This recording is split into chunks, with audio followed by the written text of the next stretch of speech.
Hello and welcome to Catamount Community Connection, our weekly Sunday affairs program here on Catamount Radio. I'm Brian Collamore, and we talk with, as you well know by now, community leaders from the business, professional, nonprofit, and political arenas. Our program is brought to you by the Rutland County Agricultural Society, which has brought you the Vermont State Fair at Rutland since 1846. We're looking forward to the 179th fair, which will be coming up next August 2025. Doesn't seem possible, but there you go. Very happy today to welcome in, actually, an old friend of mine, Peg Bolgioni. You and I used to work here, well, not in this building, but they've remodeled the building since you and I worked here. But we were both in the sales department here. I don't know if it was Catamount Radio at the time or... No, I think it was, well, it started as Vermont Radio. Okay. And then it, I think, moved to... I'm not sure. Catamount Radio maybe came after that. Yeah, probably. But anyway, we were in the sales department together for many years, and you are now the marketing and communications manager of the Southern Vermont AHEC, and we'll tell you what AHEC means. And your job is to, according to your little bio here, create, implement, and direct the marketing and communications programs for the organization. And you have 20 years experience in both the public and private sectors. And as I mentioned, part of that was here at the radio station in sales. So nice to have you aboard. Welcome in. And we'll spend the next 55 minutes or so talking about probably a lot of different things. Why don't you tell us, Peg, a little bit? Normally when I have someone on for the first time, they get a chance to sort of do their own bio. You know, where they were born, where they grew up, where they went to school, how they wound up doing this particular job. So you can let us all know for the next couple of minutes. Okay, Brian. Well, thank you very much. It's a privilege to be here. And it's funny, I'm sitting here in this studio, and you're right, it doesn't seem familiar like it did all those years ago when I was working with you in the sales department. Yep. So I've had a long career in marketing, starting with sales and in radio, and then moving into different organizations. Most recently, I had worked at the Rutland Regional Medical Center in their marketing department, and prior to that, I had worked for Senator Jeffords. I worked at Stafford Technical Center as their outreach coordinator. And obviously, right now, I'm working for Southern Vermont AHEC. And I've been there almost 3 years.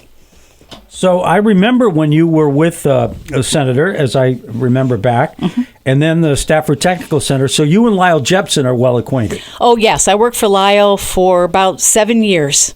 Okay. Yeah. And he is now running what we call CEDAR, which is a combination of what used to be the Rutland Region Chamber of Commerce, and then the, I'm trying to think of the other half of that, Vermont Development Corporation, right. REDIC. And so, he's been a guest many times on this show and does a great job with CEDAR, and we're looking forward to having him on again soon. So tell us a little bit. I did do some research, so I have some of the facts about what exactly, if you asked the average person what AHEC is, many of them would not have any idea.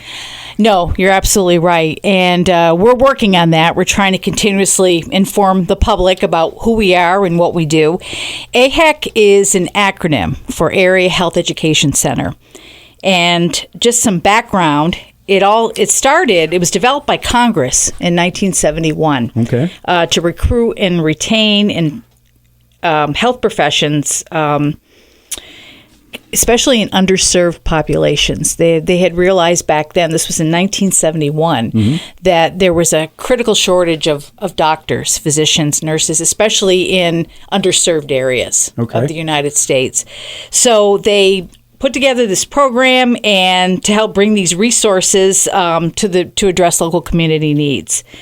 And they have AHECs all across the country. Okay, there's a national AHEC organization that's kind of our umbrella organization, and they have more than 300 AHEC programs all across the United States that serve over 85% of the counties in our country. Their mission is to help its members achieve the AHEC mission through advocacy, education, and collaboration. essentially what they're doing is they're enhancing access to quality health care, particularly primary and preventative care, by improving the supply and distribution of healthcare professionals via strategic partnerships with academic programs, communities, and professional organizations. So in a nutshell, what that means is we kind of provide the programs that these young people can take advantage of and hopefully get interested in healthcare, in the healthcare profession. So I was on the Health and Welfare Committee in my first term, and frankly, glad to get off it because there were so many acronyms. I just could never keep up with it. But I know that there's got to be sort of an intersection between your group and the hospitals. You're not there for emergency sort of situations, but it's more like preventive and primary care. But how do you work the whole sort of health and welfare system in Vermont? Seems like there's so many different groups doing so many different things. How do you sort of relate with the hospitals and those folks? Well, the hospitals have been longstanding partners with us, and they support what we're doing. Basically, we provide pipeline programs. Well, we do a number of things, but for young people from 14 to 21, we do pipeline programs, which means that we do programs like MedQuest or C-SHIP. Those are internship programs, and I can get more into that a little bit later. I just want to kind of give you the kind of an overview. And we also do, we work with the Vermont State Education Loan Repayment Program. So if there are physicians, nurse practitioners, allied health professionals that want to stay in Vermont, we try to incentivize that with helping them with their student loans. So that is a huge component that we're involved with.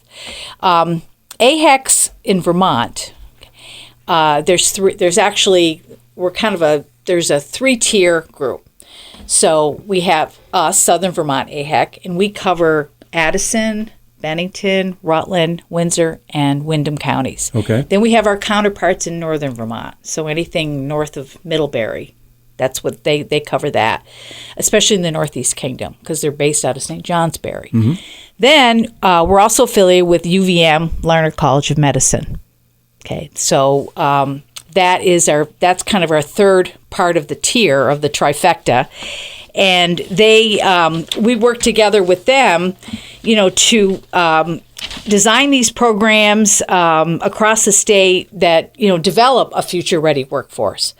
So we have. So anyway, those are kind of so part of the associations with the hospitals is we do these programs usually on site at the hospitals. Okay. So, or we have interns that go into the hospitals that might be doing work. And then we have medical students in clinical rotations that would be working in the hospitals as well. Especially, we need them in rural health medicine. So that's very important because we want them to work in rural communities. We want them to stay here.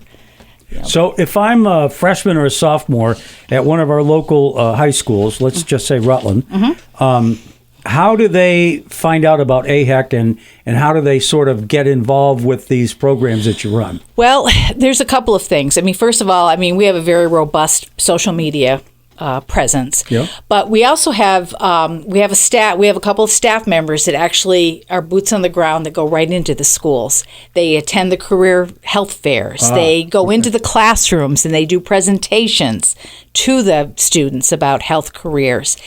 And we also have our summer programs. We have our MedQuest program, which is like a summer camp, but it's a day program. And students are actually spend time at the hospital. Like, for example, we've done them at Rutland Regional, we've done them at Springfield Hospital, where we have students come in, they're there every day, they're doing job shadowing, they're being mentored by students from UVM, College of Medicine. Mm-hmm. They do all kinds of really cool stuff. They spend time in the operating room, they do suturing, they do lab experiments, anything that has some exposure to health sciences. And I think what we try to explain to these students is there's so many careers in health. It's not just doctors and nurses. It's abundant, it's huge, and it's ever changing. So I think it's for them to try to feel inspired and motivated and know that, hey, I don't have to go to medical school to get into healthcare. I can be a phlebotomist, or I can be a lab technician, or or a nurse. But I think those relationships that we have with the hospital are so important because the students get exposure to the hospitals, to the health clinics, and they're mentored, they're, by the health professionals. We even have another program called the HERO program, and that is for students at the Allen Street campus. I don't know if you're familiar with Allen Street. Okay. I know where it is. Yeah, it's part of Rutland City Public Schools. Right. These are students, it's an alternative program, and these are students that are there. A lot of them have, they have challenges, and we created this program to kind of break down those barriers to learning and to employment. So we have mentors from Rutland Regional Medical Center go over and spend time with the students one-on-one. They go into the hospital, they do site visits, they do like career planning. So it's really about giving these students an opportunity as well. Students. And is this sort of a one-day thing, like you mentioned, a job fair, a career fair, and then they sort of have to do the rest on their own? Or is this an actual course that they take in the high schools themselves? And then I'll just extend that question. Is it all of the high schools in Rutland County, for instance, that we're talking about? Well, are you talking about the HERO program, or are you talking about just in general, MedQuest? Yeah, just in general. Okay.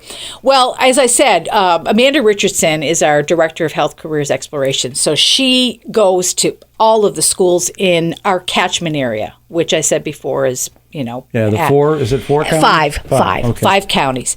And she goes to career technical centers, middle schools, high schools, and she even goes to some of the local colleges. So she tries to have a very strong presence to meet these students, to talk to them, to present to them, to let them know what opportunities are available to them in health careers. Mm-hmm. And then some of them, depending on their age, like for example in high school, they may decide to sign up for MedQuest, because we work with the guidance department too, and and they recognize that there might be students that want to do this.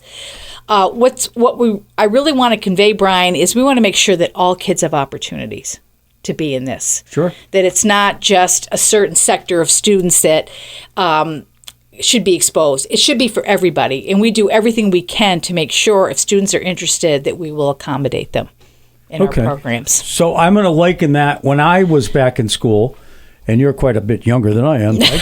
I don't know about that, but there used to be sort of this, I don't want to say negative, but it was a sort of alternative feeling about shop class, where, and it's funny how it's gone 180 degrees the other way. Now we absolutely positively need those folks that are electricians and plumbers and carpenters and all that sort of stuff. And the sciences of the history courses and the English courses and all that sort of stuff, even philosophy courses, I guess, not so much important anymore in some respects, because there's a shortage of folks in your particular world. So I don't know whether that is sort of a good analogy, but if let's just say again, a freshman or sophomore at Rutland High School, are you involved with the tech center there, or just the general educational piece? We are involved with both. Okay. Yes, we have, because I know as someone who worked at Stafford, they have a health careers program that's very specific to that particular pathway. But some of those work-based learning experiences, I think, are spilling over into the high schools. Okay. So I think students are given more opportunities to do work-based learning. If they're interested in health careers, then they might try to work out some type of a job shadow or an internship with the hospital or with a health organization. So again, if I was interested to be an X-ray technician, is it Ann Richardson you mentioned? No, her name is Amanda. Amanda. Mm-hmm. So would Amanda hook me up, if you will, with someone that's already an X-ray tech, and then they would say, well, here's how I went about getting this job. I assume there's some additional learning and studying that you have to do, but I'm just picking X-ray tech, but you could pick anything. Well, it doesn't work quite like that. It depends on our program. Like, for example, we have MedQuest, we have Advanced MedQuest. Okay. Those are our flagship summer pathway programs. And they're the ones that provide the students with this immersive multi-day kind of experience. All right. So they would participate in these programs. They would do some job shadowing based on maybe some of their interest. And if there's a connection with someone in allied health, perhaps that could, go beyond just the MedQuest experience. But typically, we don't place them in these job shadows. Okay, that is really up to the school to do that. We give them the experience. We give them the whole experience. And then they make their own decisions about if this is something that they're interested in. We want to expose them to every aspect of healthcare if we can. And then they decide, what's best for them. But they have to work with their guidance counselors, or career counselors to see if that's a good fit for them. But we want them to know that these opportunities exist. And so that's why we have MedQuest, Advanced MedQuest. And then we have our C-SHIP program, which is for college students. Yeah, now explain that if you would. C-SHIP. C-SHIP is actually another acronym for College Student Health Internship Program. Okay. And that started back in 2003. It's paid part-time work-based learning experiences, and these are for college students. And we have a lot of the students live in Vermont, or they go to college in Vermont. Some of them live here, but they go to college out of state, but they're Vermont students. And they primarily Vermont students. But anyway, they're the ones that do these online projects, or they do a lot of it's hybrid. They'll do remote projects, and they'll work with different organizations for 100 hours over the summer. And a lot of them, they do like public health or community health based projects. And it's great because it kind of gives the healthcare organization a chance to kind of expand their capacity. So if there's data they need to collect, or there's interviews that they need to do, the students can do them, so that helps them tremendously. And we've placed students in places like Come Alive Outside, the Rutland, we used to be the Free Clinic, now it's Rutland County Health Share. And we've had students in, I'm trying to think, the Upper Valley Health Council, Greater Bennington, they're all over. They're all within our catchment area. But we also expanded the C-SHIP program. So we've got a Northern Vermont piece. We got a grant from M&T Foundation. So we were able to have students in the Northeast Kingdom area be involved in a lot of different community service projects. So you must work pretty well. You mentioned the guidance counselors, and I can remember, going in and not knowing what I wanted to do with the rest of my life. And the best guidance counselors are the ones that give you as many options as possible, and then you decide for yourself, I guess, where you're going to go. So if somebody was interested in a career in health services, that could come into play when you're talking to your health advisor or your guidance counselor. Is it too late by then, kind of thing? In other words, I'm trying to think, and again, it's been so long, I'm not remembering everything. We would always be, I think, on junior before we would start talking with our guidance counselor about where you were going next if you wanted to continue with the average, or not the average, but the normal sort of educational thing. And then there was also the military alternative for people as well. Are you talking to kids as young as 7th and 8th grade too? Yes, yes, definitely. We start in middle school, where we go in to visit the classrooms, and we do activities with the students. They do this really kind of cool thing called Mr. Potato Head. You remember Mr. Potato Head? Yeah. And a lot of it is team building. They have students, form groups, and then they have to put together, the potato heads in a certain period of time. But it's about critical thinking. It's about team building. It's not just, okay, let's just throw this together. It's about organization. So we're hoping that they take away some of those skills. But that's where we start. We're kind of in it for the long game, Brian. We want to plan this out 5 or 6 years, not just 2 years. So that's why we're getting into these schools earlier and earlier, because kids need to know what's available to them. And the schools have so much on their plates right now. They do a great job with career counseling, but it's not as it's not as paramount as it used to be. So organizations like AHEC can come in and backfill and work with these kids and get them excited about their futures. Yeah. You know. Have you had people that, and you mentioned this group, this AHEC group was started in the 70s, that went or got advice from your group and then later became medical professionals and then later came back to AHEC and worked for you folks to sort of reinforce the way it was? Well, that's a great question. I know we have a lot of alumni that are in this area. I mean, I can think of a couple right now. Melanie McAtee, who's the director of pharmacy at Rutland Regional Medical Center. Yeah. She's been a great advocate for us. You know, she's done testimonials. She's, she's been at our health career exploration fair that we had last spring. We have a lot of our alumni. They don't necessarily work directly for AHEC, but they've been on our board, or they have been contributors in some way. So a lot of them still feel very connected to the organization and very passionate about the work that we do. Mm-hmm. And it's great to have them because they're our best ambassadors about the programs. So. And you mentioned, when you mention health, most people think automatically of doctors and nurses, but there must be so many more occupations that could be careers for folks. I'm wondering if you have sort of not necessarily an exhaustive list of all of the I mentioned X-ray technicians, there are OR technicians, but again, we're talking for the most part in that arena with a hospital setting, and that's not always necessarily what people are thinking about doing. They could become educators, but still have sort of a healthcare element to it. Mm-hmm. No, you're absolutely right. I mean, one of the things that we have done, Southern Vermont AHEC, is we have been involved with community health workers. And community health workers are usually non-clinical personnel, but they're embedded in either medical practices or hospitals or other health-related organizations.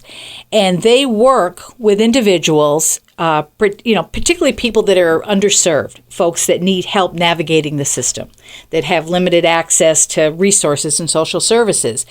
And a lot of these folks that are community health workers live in the communities that they serve. So they understand the nuances and they understand the culture.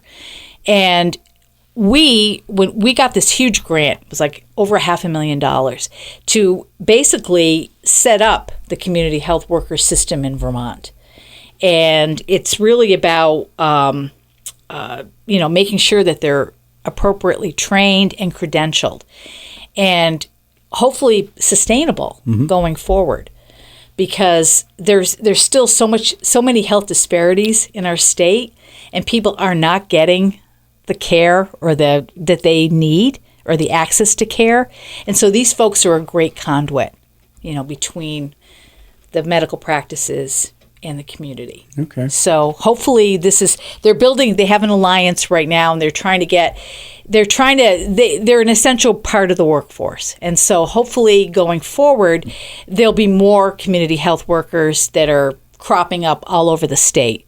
Especially in the more rural areas where people don't have that access to health care. For those of you just joining us, we're talking with Peg Bolgioni, who was the Marketing and Communications Manager of AHEC, which is the Area Health Education Center. And there are two of them, actually. Well, three in Vermont, but two of the main ones are the northern one and the southern one. And we'll talk when we come back. We got to take our first break, Peg.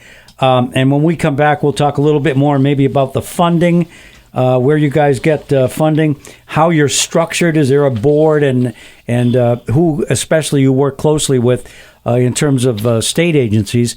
And we will do that when we come back on Catamount Community Connection.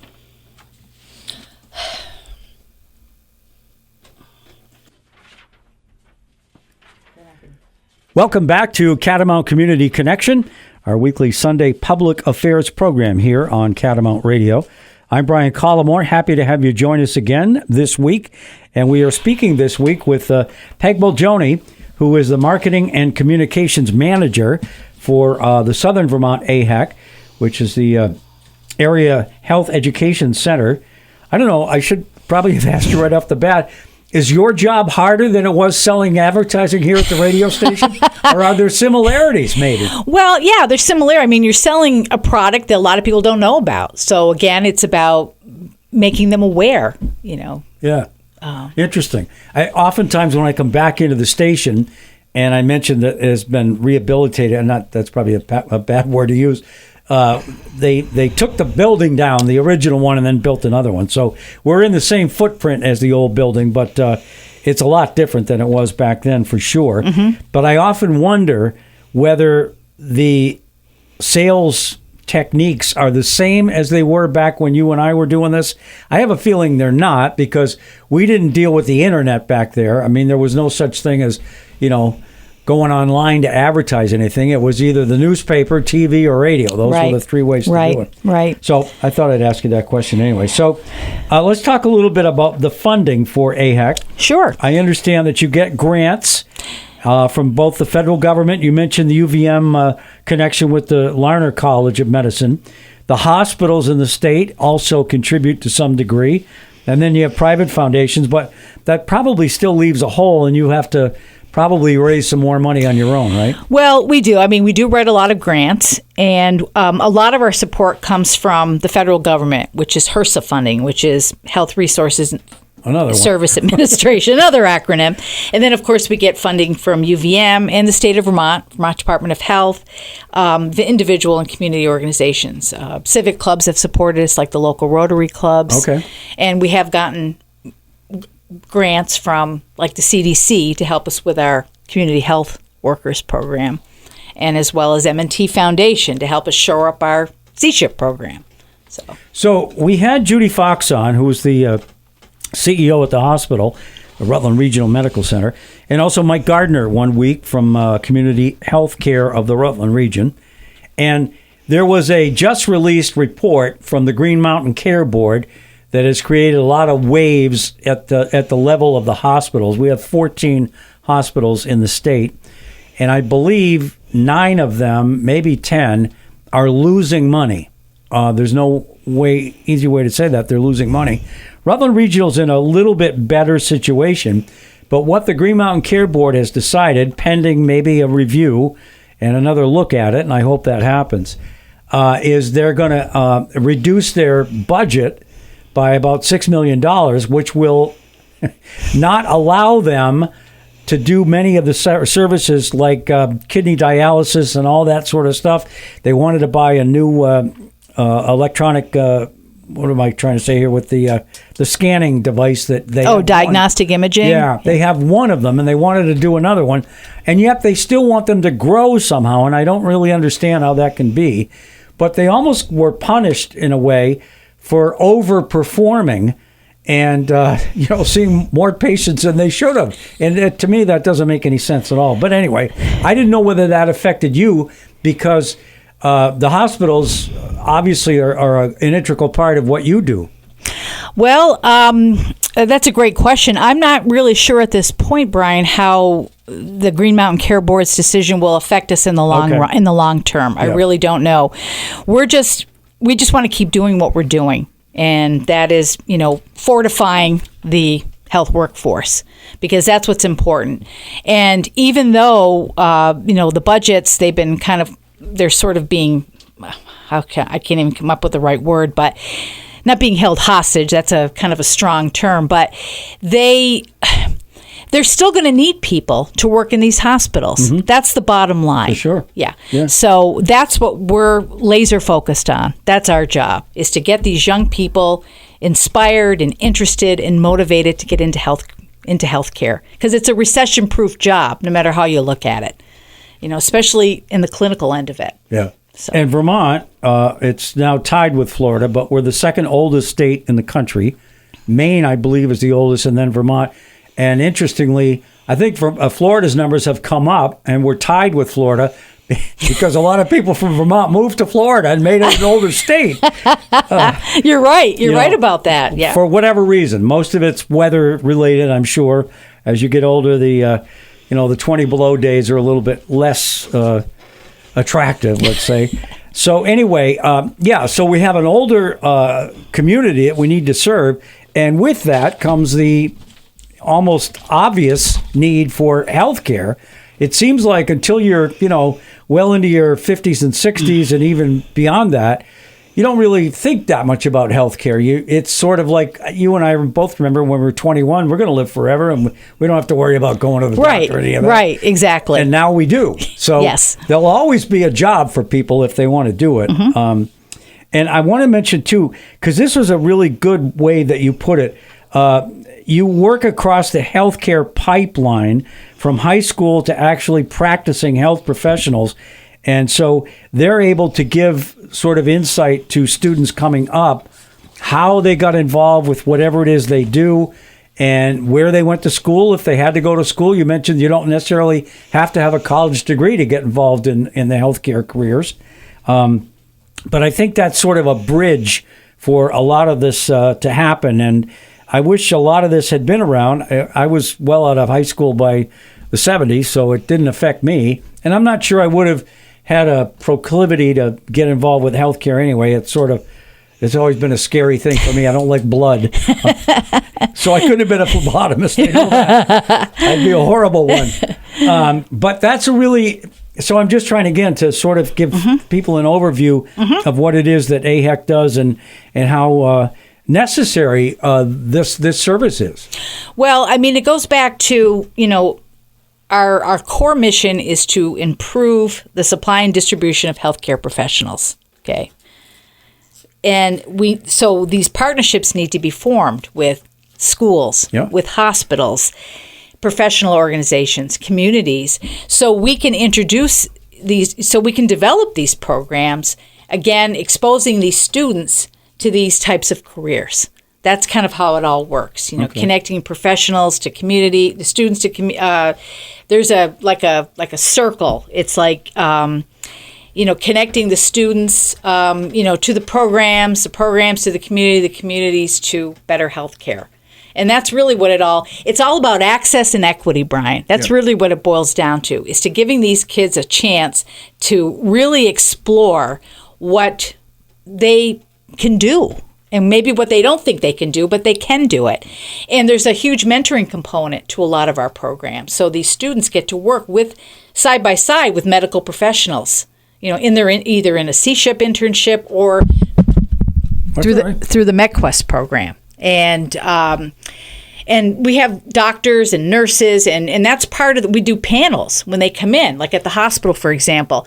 We had like a dozen medical professionals come in and actually do Q&A with the students, present about what they're doing on a daily basis. And then the students get a chance to do the job shadows and see it up close. And that inspires them. A lot of these students that went through our programs are now, like I said, we've got pharmacists, we've got physicians, we've got nurses. We have folks in healthcare administration. So we do make a difference. One thing I wanted to ask, too, when we had Judy Fox, and she gave an example, and I think it was an x-ray tech, that they interviewed, they wanted to hire, they hired this person, and they came up and stayed, I guess, at a local hotel maybe, or I don't know where they stayed, but then they couldn't find a place to live. Yeah. And it was like a situation where they really wanted to work here, and the hospital really wanted to hire them because they were exactly what they were looking for. But the whole thing revolved around the ability for this person, and I don't know whether it was a man or a woman, doesn't matter. They couldn't find a place to live. They couldn't find a house. So in the end, they left. They didn't stay with Rutland Regional Medical Center, and I don't know where they wound up, but wherever else it was, I guess there was a house that was available, and that was the critical thing. Are you hearing about stories like that where kids really wanted to do this and they took the next step up, and then all of a sudden they just can't continue? Well, it's interesting you bring this up. One of the projects that our group of AHEC scholars worked on, and AHEC scholars again is part of AHEC, and it's usually students that are in their college or the graduate level or medical students that work on these specific projects. One of the projects involved Windham County, and Windham County, as I understand, has the largest or the biggest, the lowest number of primary care providers. And so they're trying to think, how are we going to improve this situation? So they did some studies. They did interviews, with medical students, with healthcare personnel. What is the problem? And yeah, housing is a problem. I'm not going to deny it. But a lot of it is these students want to feel connected to these rural communities. And unfortunately, I think there needs to be more of a connection between either in school, when they're in their medical education, and they need to have more opportunities to do their rotations in rural communities, because that means a lot to them. And that is so. Getting back to your original question, yeah, housing is a problem. Yeah. But these young people become physicians not because of the money. Okay, it's not about the money as much as people think it is. It's being connected to these communities, and a lot of people who grew up in these communities, they obviously would like to stay here if they can, and because it's a generational thing too. Yeah. So you've anticipated my next question, which was, if you take Chittenden County, which is Burlington and the surrounding areas, which is the most populous county in the state, and then you contrast that with Essex or Orleans counties, which are basically the Northeast Kingdom, it would seem to me, but maybe you know better than I, if I were a healthcare professional and able to work in Burlington, I probably would make more money than I could in St. Johnsbury or Island Pond, for instance. But you're saying that necessarily is not always the absolute reason why someone chooses to go where they go. No, at least as it applied to this study in Windham County. Again, I can't speak for the rest of the state, but this is the data that came out of the Windham County study, because they have a huge aging population down there. And people want to age in place if they can, and they need access to good health care and qualified health professionals to deliver that health care. So is there more of a need in those outlying rural areas than there is like in Burlington or even in Rutland? Oh, yeah, absolutely. No, and there is. That's why AHEC just keeps, we just keep plugging away, because I don't think that's ever going to disappear. There's always going to be barriers to access to healthcare and transportation. I mean, it's all about social determinants of health. It's not just about how the person is feeling, but it's about how they live, what they eat, who if they have family supports. All of that contributes to their health, overall health. We're talking to Peg Bolgioni, the Marketing and Communications Manager, and we're trying to give you a good idea about what AHEC is, where they are. The Southern Vermont is... you just took Addison County in, so it's Addison, Bennington, Windham, Windsor, and Rutland. Yes. And then everything else is in the north. And so they've probably got more people involved in the northern part of AHEC. But are there any other programs you want to mention? We talked about MedQuest, and we talked about the college, what was that? C-SHIP. The C-SHIP program, yes. And we have MedQuest, and then we have Advanced MedQuest, which is kind of a higher level. Students that have gone through the MedQuest program, a lot of them want to return. And so we give them that opportunity. So it's just much more intensive training, longer job shadows. They get into simulation. So they go into, like the hospital, Rutland Regional, I'm using that as an example, has a great what they call sim lab. So students go in, they practice CPR. I've seen them even simulate births. It's really quite fascinating. And then another program that I wanted to mention is our oral health care projects that we work on. And they support community-based oral health initiatives in Southern Vermont, prevention. We do a lot of school-based stuff. So we work closely with some of the clinics, like what you call them, FQHCs, like here we go with the acronyms again, but like North Star Health, I'm just giving you an example. They have a dental program. We work with them to go into schools to teach the kids how to brush their teeth, how to floss. We've given away hundreds and hundreds of dental health kits. We've partnered with Stratton Foundation. So we've distributed, I think a couple of years ago, over 3,000 dental kits to schools in Springfield and Stratton area. And we help with recruiting dental personnel. I mean, we try to get young people, again, Oral health is huge, and it's another in-demand profession. People don't always think that there's a connection between health and oral health. You're right. They have no idea. Yep. And so, again, that's another layer of what we do at AHEC. And the other thing, we work with organizations to do pop-up clinics for people that don't have dental insurance. That's another huge thing in our state. People just don't take care of their teeth. And again, that can contribute to other health issues. Oh, for sure. Later on. Yeah. So that is something that we've been doing for a number of years. We also do primary care surveys in our, so it's a way of us to identify with the primary providers in our geographic region, what's working, what isn't working, where the needs are. How can we address them or help address them? And we also offer housing support for medical students and fellows that are doing clinical rotations.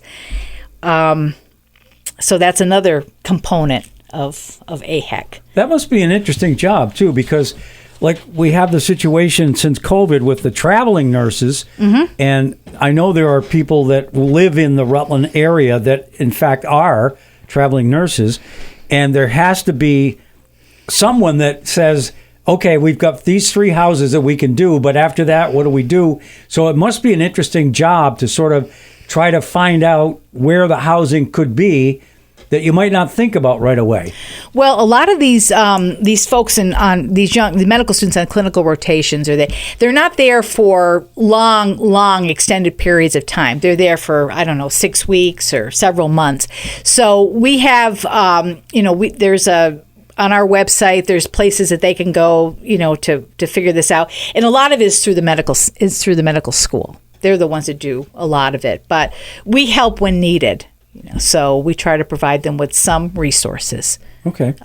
We're going to take another break in just a second, but before we do, I wanted to mention how you're structured and who's with you in terms of, kind of an oversight group and all that sort of stuff. Okay. In case there's somebody listening that wants to get involved. Okay. All right. So tell us about how this is organized. Okay. Well, each AHEC runs independently. Okay. Even though we're part of a kind of a trifecta.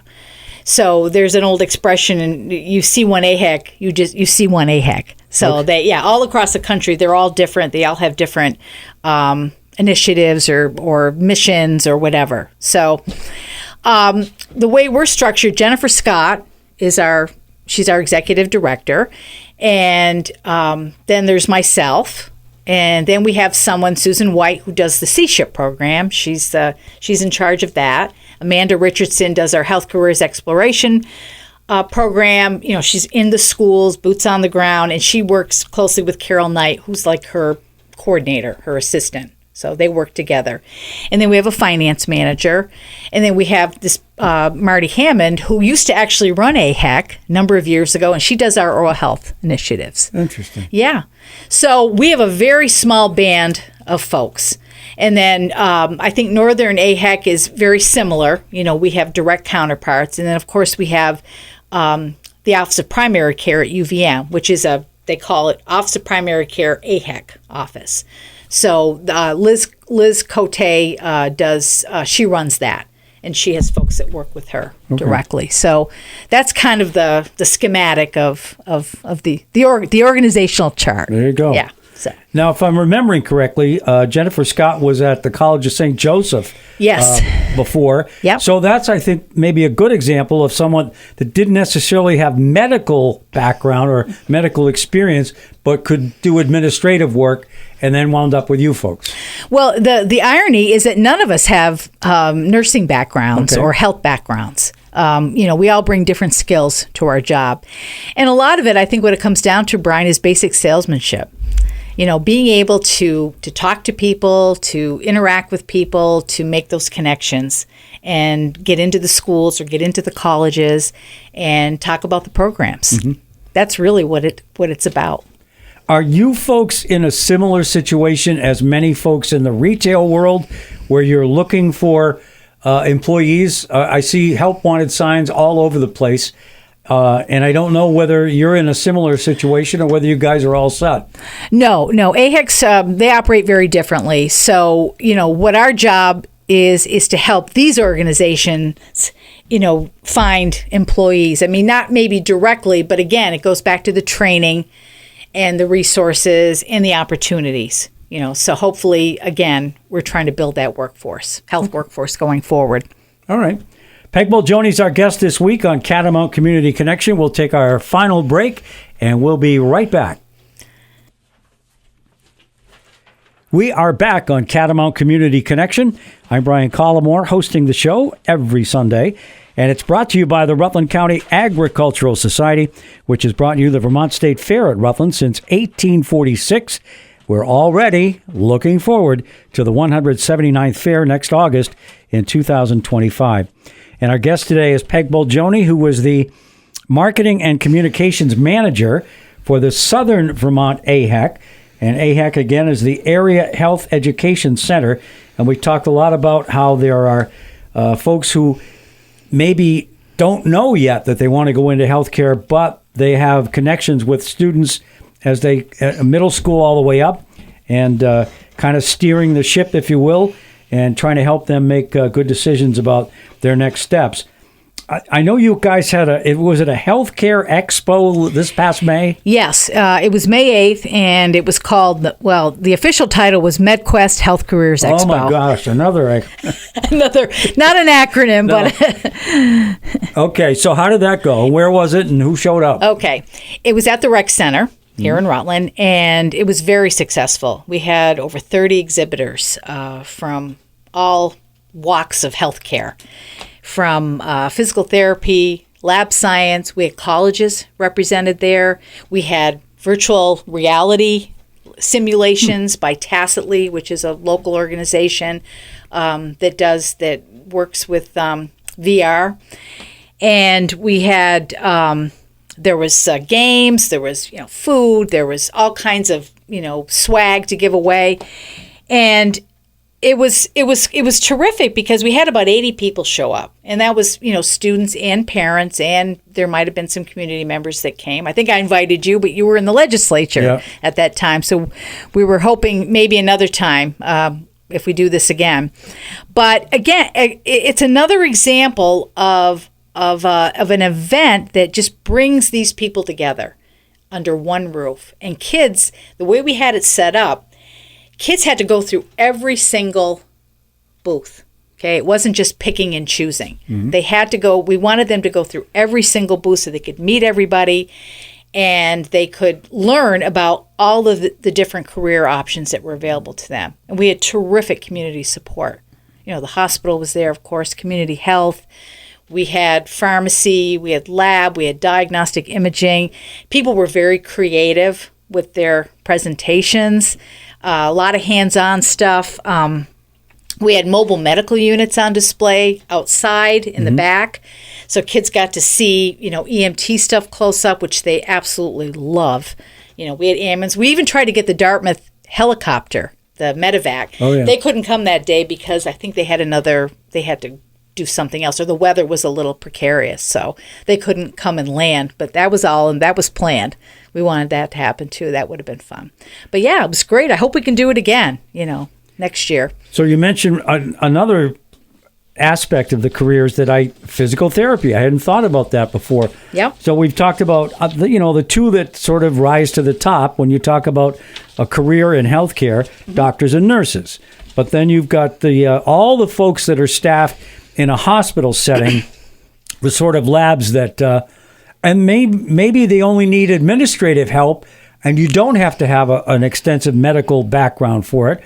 But PT or physical therapy is another one that, I didn't think about that right off the bat. Oral health's another one. I don't know. Do you ever get a chance to sort of look at all of the options that people could have, and one that really sort of rises to the top in terms of need? I know they're all looking for folks, but kind of one of those, oh, wow, I never thought about that kind of thing. I think allied health is an area that people don't think about. And what is that? Well, that is lab tech. Okay. That is medical tech. That is X-ray, diagnostic imaging. Those are very high in demand professions. Okay. That people don't think about. Yeah. I know this will probably bring up a bad topic, but maybe not. Coding, the ability for insurance medical purposes. coding. Yeah. Yep. And that's got to be, forgive me, but it would not be anything I would ever be interested in just sitting and doing that all day. But there's probably people that for them that's a good job, right? Yeah, absolutely. And I know that Stafford Tech Center, I believe, has courses in medical coding through their adult program, through their adult education program. One thing I wanted to bring up, and I don't mean to kind of go off track here, I want to talk about the Governor's Institute. Sure. Too. That was another program that we did this summer. We partnered with the Governor's Institute to do the Health and Medicine Institute over at Vermont State University at Castleton. You can say Castleton. Yeah, Castleton, sorry. But the students stayed there for the week. They stayed in the dorms that week. And that was an amazing experience for these kids. I mean, they were just hands-on, doing medical, health science stuff. They were doing experiments. They were working again with UVM, Lerner College of Medicine's mentors. And they did everything. They explored surgery, nursing, emergency room services, healthcare technology. And one of the things I forgot to mention, in MetQuest and in Governor's Institute, these kids can earn their CPR, Stop the Bleed, or Vermont Emergency Responder certifications at this institute. So that's another plus for them. See, now you've just mentioned another one, the whole emergency medical services. That's right. That's another huge area that people are interested in. It's part of health. But that's right. And I know we need folks to run ambulances and to provide the services that are needed when something happens to somebody. So that's another one that really, to me, would be a very interesting job to have because you are dealing directly, one-on-one with people. And that's pretty neat. Yep. A lot of them feed other professions too. Like, for example, EMTs become doctors. Okay. Or nurses. Yep. I've seen that. We've had medical students that have said they've started as EMTs. Interesting. Yeah. So we've got about 4 minutes left. I don't know if there's anything else that we haven't talked about that you want to bring up or anything that we've already talked about that you want to reemphasize. We're hoping that you do get to do another health expo. Is it normally in a spring situation? Well, it was this year. I mean, the first one, it was in May, but I'm not sure. But it wouldn't have to be. No. I'm not quite sure what the long range plans are. I know that we still want to introduce programs like MetQuest to students. Maybe do another Governor's Institute over the summer. I mean, because again, that's our bread and butter. Those are those foundational programs that are so important for students to be able to experience. Yeah. And again, it goes back to health equity and accessibility. If you don't have these trained individuals, you're not going to have the access to health care. You're not going to have, everybody getting the chance to have these, to be able to access health care, to be able to get good health care from qualified personnel. Yeah, and we've talked at length about this with Judy Fox and Mike Gardner and a bunch of the other folks that we've had on from the healthcare world.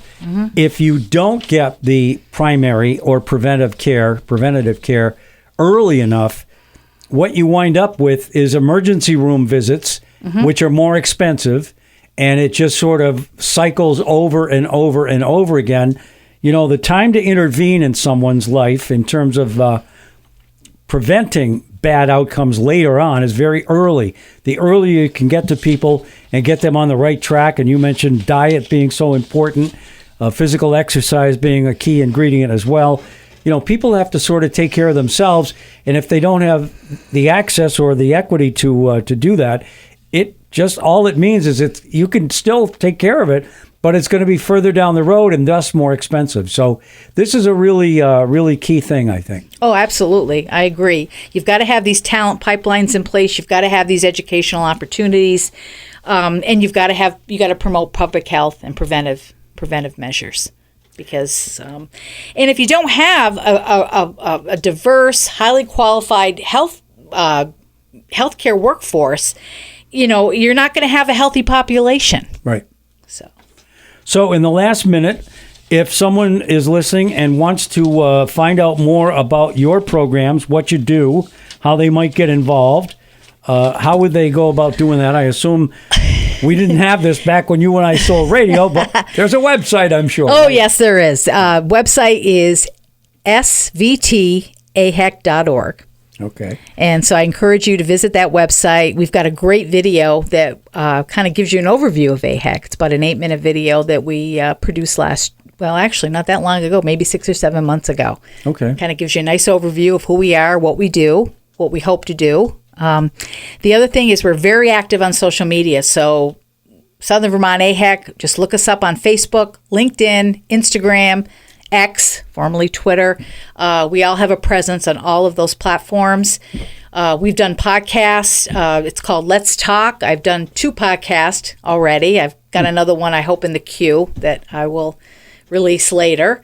And I do a PEG TV show, Let's Talk. We just had Tom Leipold on last week. That's right. There you go. Yeah. So it's like everything is interconnected, Brian. It sure is.